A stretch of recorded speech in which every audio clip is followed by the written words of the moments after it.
inheritance pattern, okay, in case of the genes which are located on the same chromosome, okay.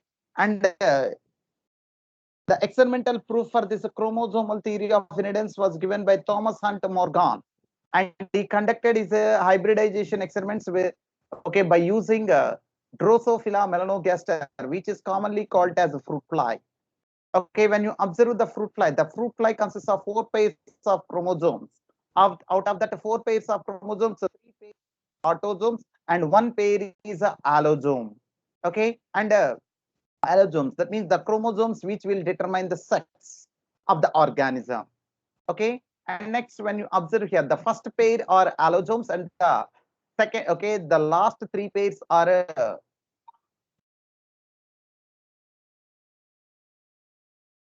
autosomes. Okay, and next, okay, when while Morgan is conducting the hybridization experiments, he selected the genes or characters which are present on X chromosome, because the X chromosome is common in both males as well as in females.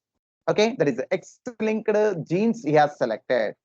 Okay, and next, what he, okay, when he conducted the hybridization experiments, sometimes he got the results like that of Mendel, but sometimes, okay, the F2 generation, okay, the ratio of F2 generation was deviated.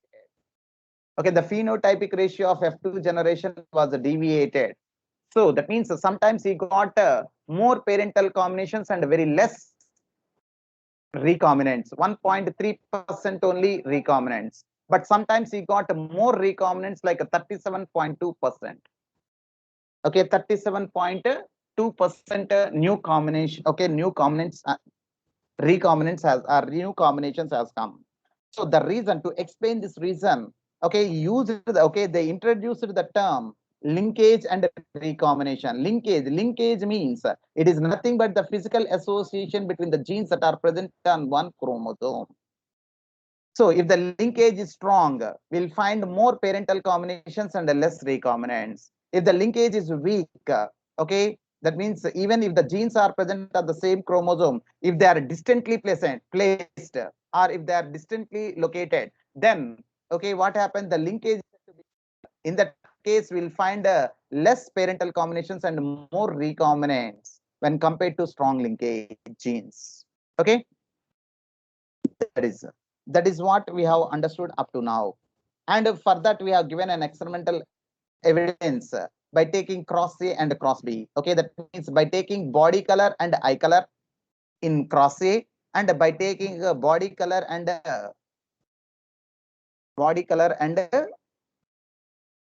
size of the wing in cross B. Okay, in cross A, we got only 1.3% recombinants, but in case of okay, cross B, we got 37.2% new combination. The reason is linkage. Okay, that is strongly linked and weakly linked. That made the difference. Okay, that made the difference. Okay, that is. And next,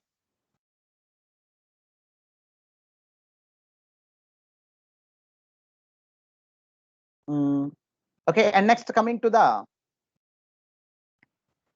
continue. Okay, next coming to this chromosomal inheritance, and by using this okay, linkage and recombination frequency, okay, the student of this Thomas Hunt Morgan has okay, has mapped the position of genes on the chromosome, mapped the position of genes on the chromosome, and that is called as gene mapping. So by using the recombination frequency, for example, we can see here, okay,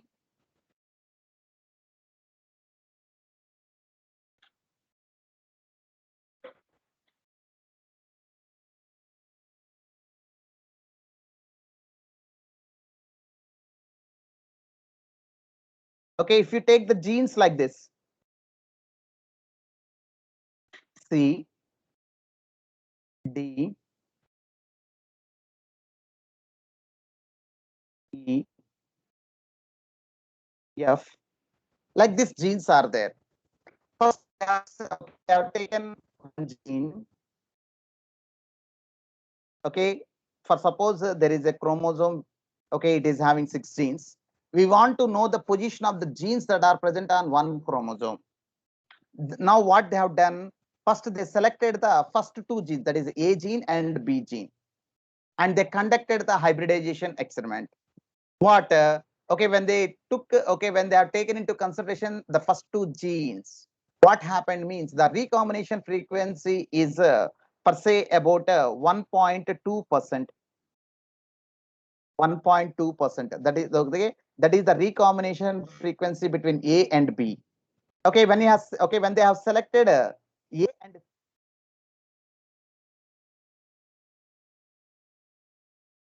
okay, when they selected the A and C genes, okay, okay, when they selected the A and C genes, that means say some, okay, for say body color and eye color, say, okay, now what happened, they selected body color and some say shape of the wing, okay, that is represented by C. So when they conducted the dihabitons between body, okay, body color and shape of the wing, what happened means the frequency was increased by, okay, 2.3%. So the recombination frequency was 2.3%. And now in the next stage, they selected a gene and they conducted the hybridization experiment. Okay,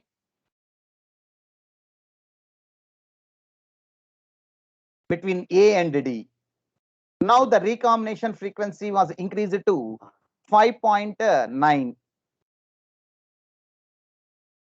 And now, okay, again they conducted the hybridization experiment between A and E. Now the recombination frequency was increased to 14.8. And now finally, okay, they conducted the hybridization experiment between A and F.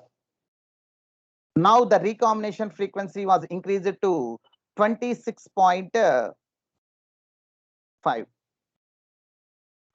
So that means as the distance between the genes is increased, we can find there is a gradual increase in the recombination frequency. That means by using the recombination frequency, we can able to identify the position of genes with respect to the 2 genes. If the recombination frequency is less, the distance is less. If the recombination frequency is more, we say the distance between the genes is also more, because the more the strong linked, the less the recombination. The more the weak linkage, the more the recombination frequency. So we can see here gradually the recombination frequency is increasing. So by using the recombination frequency, okay, or recombination percentage between the genes on the same chromosome, okay, they have identified the position of genes on the chromosome, and this phenomenon we are calling it as gene mapping. And this mechanism or this phenomenon of mapping was developed by a student of Thomas Hunt Morgan called Stuart Wendt. That is what we can see here. So, okay, Alfred Stuart Wendt. So that means after conducting the diabetes between different genes that are present on the same chromosome, his student Alfred Stuart Wendt used the frequency of recombination between the gene pairs on the same chromosome as a measure of the distance between the genes and mapped their position on the chromosome. Mapped means identified the position of genes on the chromosome. That means by undergoing dihabitons between different gene pairs that are present on one chromosome, by observing the recombination frequency, he observed that, okay, he is able to identify the gene mapping. Okay, he is able to identify the position of the chromosome, and that is called as a gene mapping. Okay, now this gene mapping is playing a very important role. Today, the genetic maps are extensively used in the starting point in the sequencing of whole genomes as was done in case of human genome sequencing project described later okay, while we are discussing about the molecular basis of inheritance, okay, while we are discussing about human genome project, we'll come across this concept. So that means okay, this gene mapping, whatever the concept that was developed by this the student of this Thomas Hunt Morgan, that is Alfred Stewart Wundt, that technique was used while they are mapping the genes in the total genome of the organism. Okay, it is the principle that we are used in human genome project also to identify the position of genes on the chromosome. So how to how the sequencing is done and all that we'll discuss in the next chapter, that is the molecular basis of inheritance. Okay, while we are discussing about human genome project. So that is the importance of the concept that was developed by this Thomas Hunt Morgan, linkage and recombination. This linkage and recombination, this Alfred Stewart Wundt used and developed the gene mapping, and this gene mapping later used for a human genome project, like that in a chain wise. Okay, the Mendel has laid foundations for all this. What is the basis means Mendel's experiments. So Mendel gradually, okay, developed this genetic. So he was given the credit of father of genetics, the Mendel, and this Thomas Hunt Morgan is given the father of modern genetics. Modern genetics, that is okay. That is, and next coming to the polygenic inheritance. Anybody is having any doubt up to now? If anybody is having any doubt, you can ask now.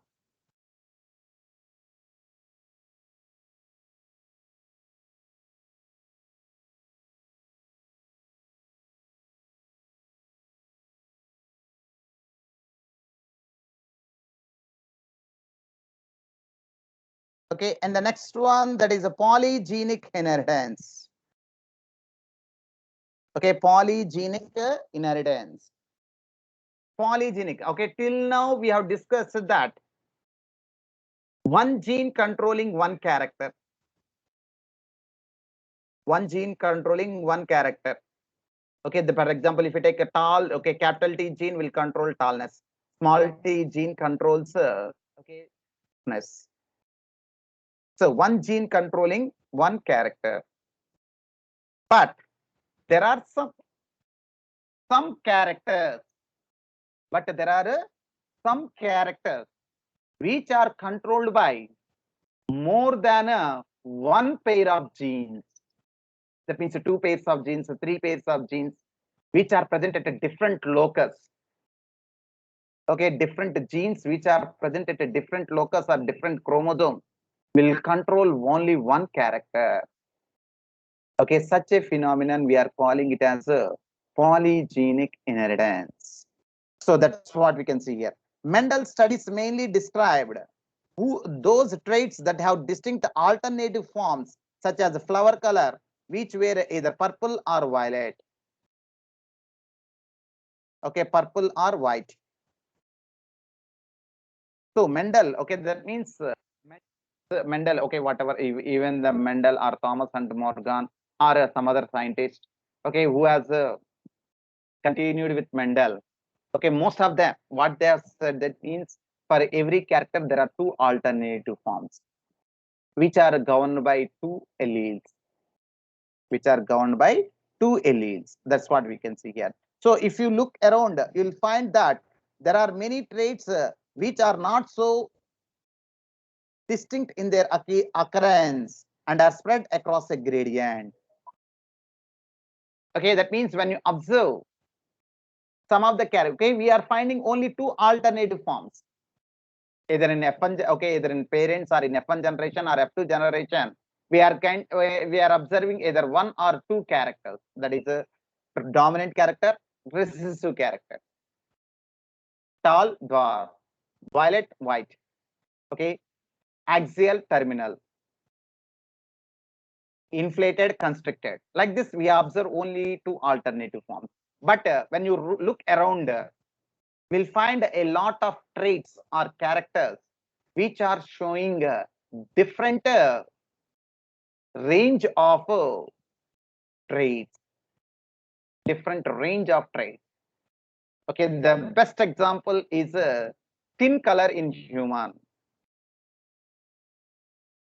Skin color in human. The skin color in human is a good example for a polygenic inheritance. Why? Because when you observe, are we are finding only white people, or we are finding only black people? No, we don't. Okay, we are not finding all are completely black or are completely white. We are finding a lot of intermediate colors also. Per se, okay, ourselves, Indians, okay, all the Indians, irrespective, all are showing intermediate color of the skin. No one is a pure white, no one is a pure black. All are showing intermediate only, in between black and white.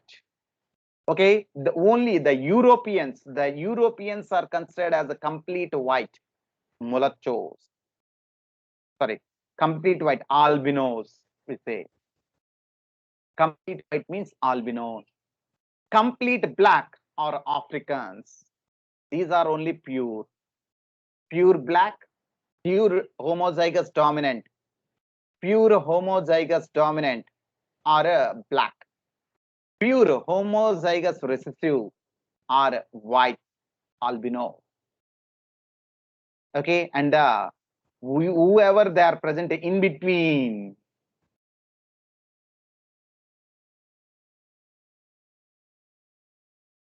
Okay, they are all considered as intermediate ones.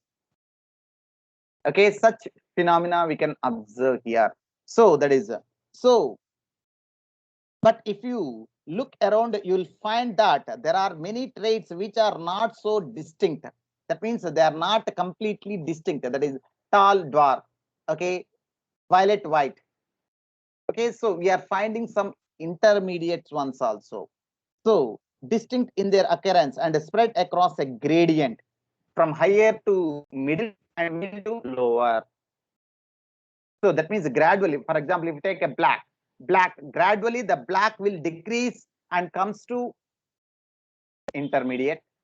And again, gradually the white will increase and the black will decrease and comes to white. So from black to white, in between, we'll find a different colors. Okay, that is a spread across a gradient from higher to lower. So for example, in humans, we don't just have tall or short people as the two distinct alternatives, but a whole range of possible heights. Even the height in case of human. Okay, all the people are not 4 feet. All the people, okay, some people are not 4 feet, and some people are not about 6 feet. There are a lot of people who are in between 4 and 6. Some are okay, some are 4.5, some are 4.8, some okay, from ranging from 4 to 6, and some are more than 6 also, 6.2, okay, 6 point, okay, some are 6.8. Okay, like this we'll find different ranges of heights. Okay, how it is possible? Okay, such traits are generally controlled by 3 or more and are thus called polygenic traits. Okay, such genes are controlled by 3 or more number of genes. Okay, 3 or more number of genes. That's why we are calling it as a polygenic trait. Besides the involvement of multiple genes, polygenic inheritance also takes into account the influence of environment. So here, okay, when you go to this polygenic inheritance, okay, not only qualitative but also quantitative also.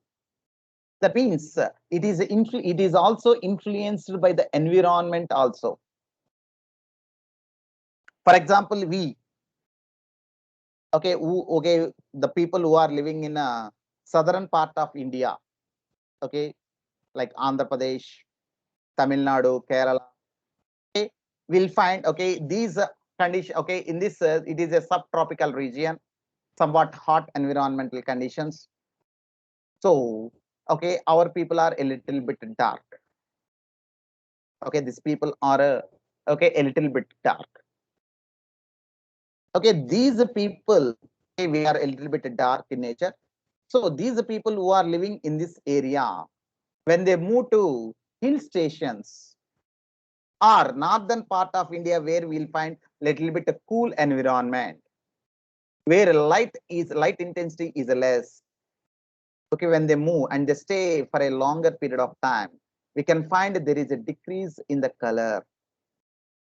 So there will be a reduction in the, okay, that means there will be a change in the color of the skin, because as they are not continuously exposing to sunlight, because the intensity of the sunlight is that area. As a result, the skin is not exposed to that much light intensity. As a result, the skin color is a little bit reduced.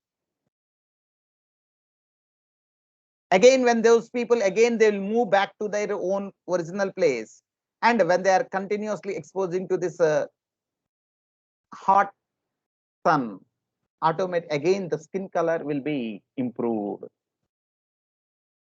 So that's slight variation. Okay, don't say that. Okay, we can't say that completely they can change. Okay, for example, okay, the person who is living in India, when he moves to Europe, okay, when he is exposed to environmental conditions of cool environment in European countries, okay, he can't completely become white.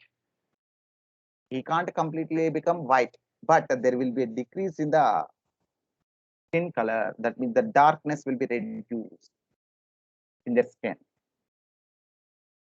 So, okay, that means we are all black only. No one is white, pure white. No one is pure white. All are white only. We are showing intermediate color. Okay, genetically. So that's what is saying. So such traits are not only that skin color, height. Okay, all these are good examples for polygenic inheritance, because these genes are controlled by 3 or more number of genes. For example, the skin color. The skin color in human is controlled by 3 pairs of genes, A, B, C. Okay, the person, that means, for example, if you take African people, okay, what is the genetic composition of the, okay, pure African people is capital A, capital A, capital B, capital B, capital C is capital C. That's why they are, okay, black, dark black in color.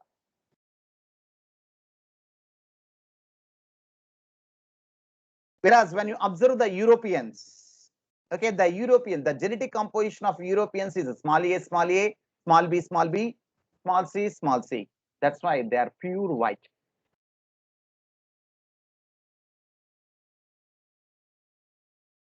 Okay, and next, the range of colors. Okay, we'll find different range of colors. Okay, the different range of colors is depending upon the ratio between the dominant and recessive alleles. For example, okay, that is okay, if the ratio between dominant and recessive alleles is 1:1, that means 3 dominant and 3 recessive. That is capital A, small a, capital B, small b, capital C, small c. If the alleles are in the ratio of 1:1, then, okay, they show intermediate color, that is mulattoes. Okay, such intermediate colored people we call it as a mulatto. For example, if there are four okay, 4 dominant alleles and 2 recessive alleles, that is capital A, capital B, small b, capital C, small c. So out of 6 alleles, okay, 4 alleles are in dominant condition and 2 alleles are in a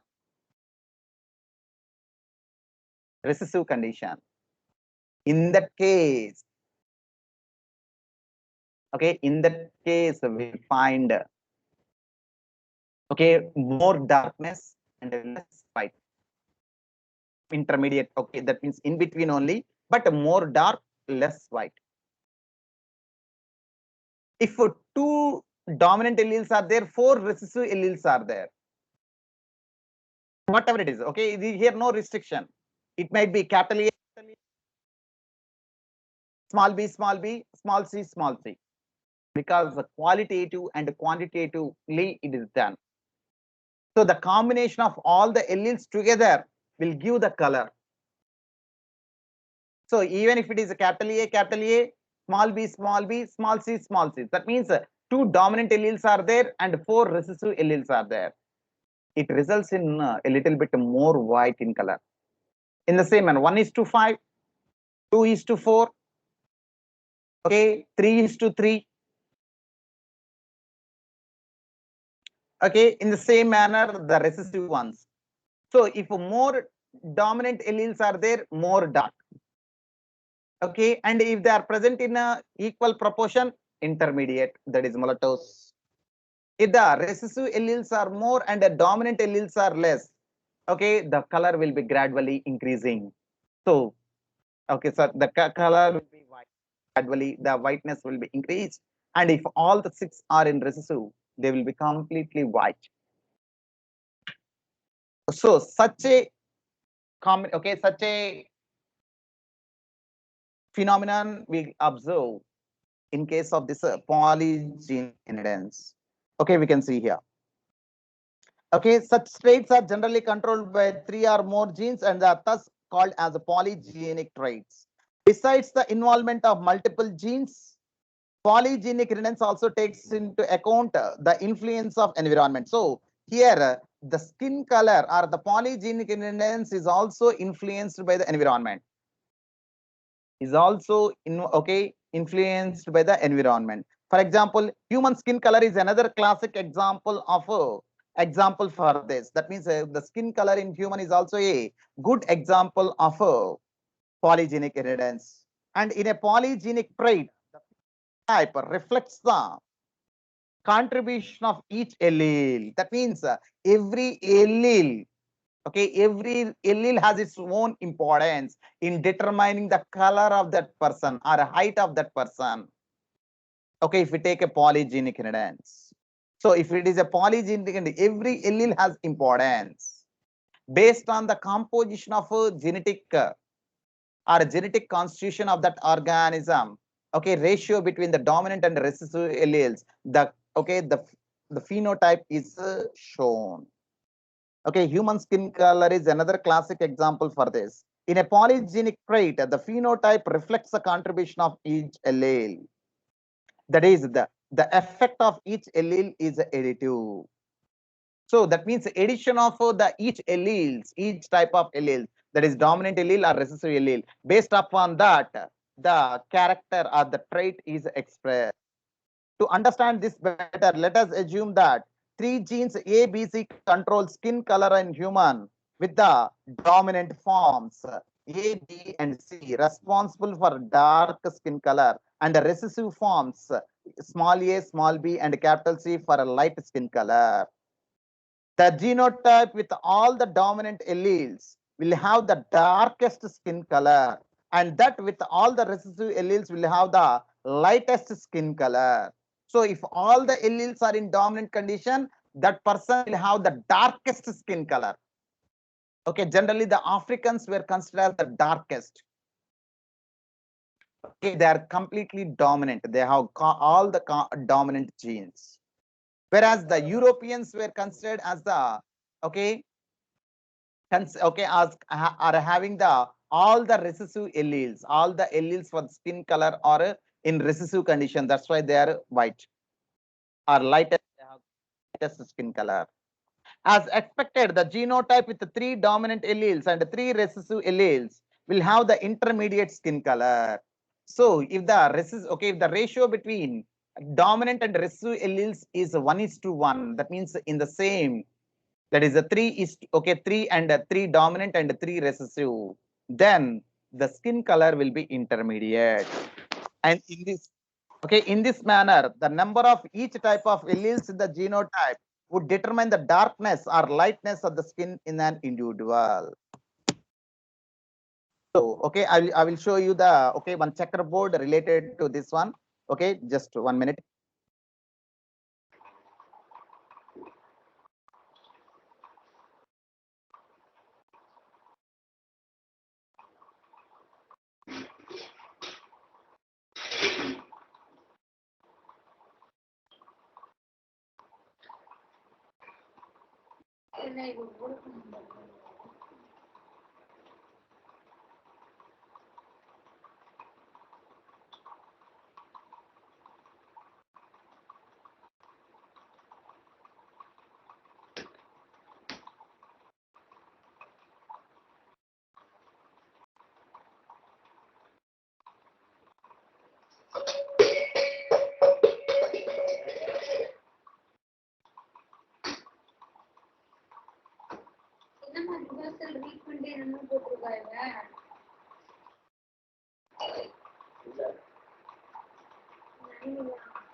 Okay.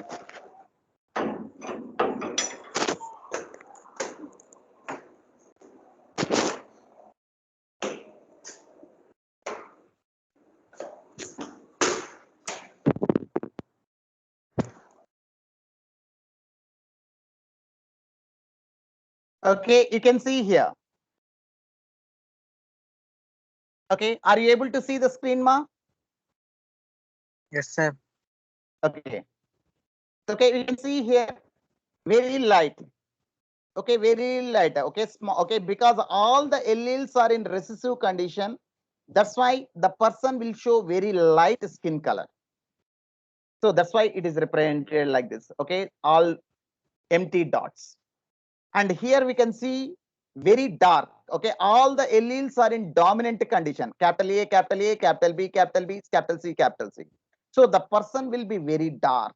That's why it is represented as, okay, all the alleles. Okay, that means each dot is equal to each allele. Okay, each representing, all the six are in dark, representing all are dominant alleles. So the person will be very dark.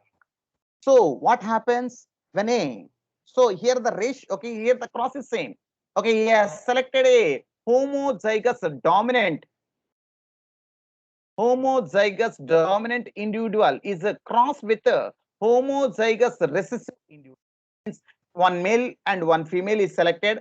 For example, if you take the male, okay, male with a white color and a female with a dark color is selected, and these two, okay, these two are undergone cross, that means undergone, okay, cross, and we have got the F1 generation. So definitely one allele will come from male parent and one allele will come from female parent. So capital, okay, it will be capital A, capital B, small b, and capital C, small c in the F1 generation. That's why, okay, we'll see three light dots and three dark dots in the F1 generation. So all are showing intermediate color. So the intermediate color people, we calling it as a mulatto. The intermediate colored persons we call it as a mulatto. That means either males or females that are born to a homozygous recessive individual, a homozygous dominant individual, all are mulattoes or intermediates only, no exception. So following the Mendel's. And next, when they crossed the F1 generation of males and females, when they crossed the F1 generation of males and females to obtain the F2 generation. So that is, okay, there are how many pairs of genes? Three pairs of genes. So That means they are heterozygous for 3 alleles or 3 genes. So what is the number of gametes that they form means 2 to the power of 3, because 3 heterozygotes are there. So how many different gamete combinations we can get means 2 to the power of 3. So 2 to the power of 3 means 2 into 2 into 2. So 2 2's 4, 4 2's 8. So 8 different genotype of gametes are formed. We can see here. Recessive, small a, small b, small c. Here 2 recessives and 1 dominant. Here one dominant, 2 recessive. Okay, of A, B, C. That's why, because the position is changed. So one is A, B, C. Okay, here A and C are recessive, B is dominant. Here 2 are dominant and 1 is recessive. Here also 2 dominant and 1 recessive. Okay, like that we have got 8 different types of gametes for a female as well as for a male also. So 8 into 8, that is 64 different individuals will get. 64 individuals will get. Out of 64 individuals, one will be homozygous recessive for all the alleles. That person will be pure white. That person will be pure white. 1 out of 64 will be pure white, and 6 out of 64 will be very light brown. That means slightly there is a development of black color, because only one is a dominant and the remaining 5 alleles are in recessive condition. So a slightly white color, okay, dark color is developed. So as the number of alleles are increasing, as the number of dominant alleles are increasing, we can observe slightly there is an increase in the color, that is the light brown. So pure white, very light brown, and next, if the 2 alleles are in the same ratio, that is 3 dominants and 3 recessives, then we will find mulattoes. And next, when you observe the dark brown, so okay, that means the brownness is gradually increasing. Why? Because here we can see 3 alleles and 2 recessives, so dark brown. And if the 4 are okay, out of the 6 alleles, if 5 are dominant and 1 is recessive, we'll find a very dark brown. And okay, 6 out of 64 are very dark brown. And next, okay, 1 out of 64, in that all the alleles are in dominant condition, and there's 1 minute.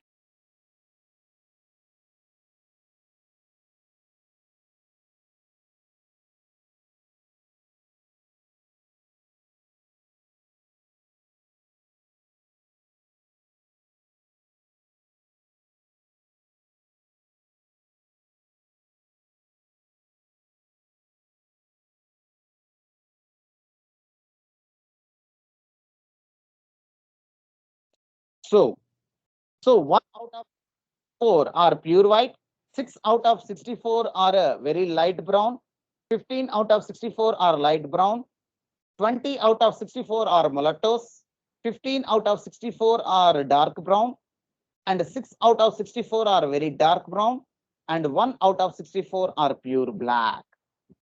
So that means we'll find a different range of colors from pure white to pure black with a different number out of 64.